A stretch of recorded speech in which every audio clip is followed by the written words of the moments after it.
Кандайсыңар? Мен баягы жетим.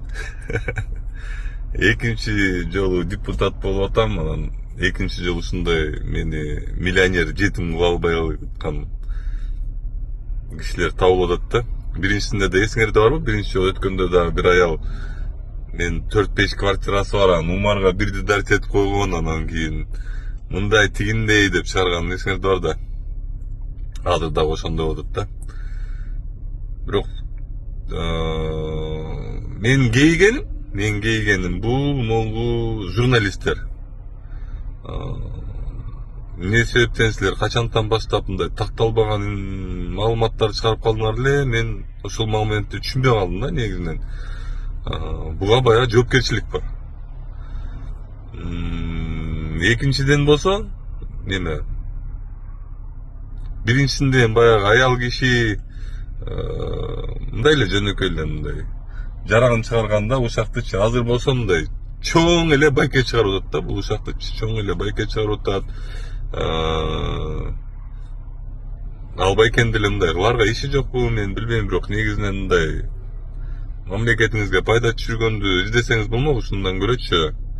Ар ким жөн эле ушак жазып, мен баягы сиз аны мындай күлкү катары көрүп атасыз. Мен түшүндүм, мен ушакчымын, ушундаймын, андай тигиндеймин депчи. Мен сизге ийгилик кылайм. Ошол ушактардын үстүндө айтайын дегеним. Анан кийин бул информациянын мындай көп ойлойт да, жаман жагы деле жок болуш керек, андай мындай депчи. Жок, андай эмес. Жумуш кылып аткан адам үчүн бул абдан чоң тоскоолдук болот. Эми ар кандай нерселерди жазып мага жиберип атышат. Азырчы эми элестетиңиз, мен жумуш боюнча жооп беришим керек, жумуш боюнча жазышым керек, жумуш боюнча телефон алышым керек.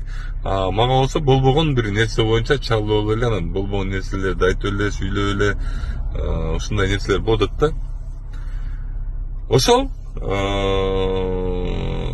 жетим деген эми кайра эле жетим болуп атат. Биринчи ушакта да ушундай болгон. Мен тайжеме өстүргөн деп негедир ата энемди баягы ата энем мен бага албай койгон, анан кийин мен тайжеме өстүргөм да биринчи ушактачы. Азыркы ушакта да ушундай экен да, практическичи. Мен ошо бар бололу, аман бололу, Кыргызстандын келечеги үчүн иштей берели, аракет кыла берели. Мындай ушактардын жакшы бир жери баягы мындай начар адамдарды өздөрү эле чыгып калат экен да. Өздөрү эле чыгып калат экен, өзүң эле көрсөң болот экен да, мындай. Ошондой бир жакшы тарабы бар экен мунун дагычы. Ошол.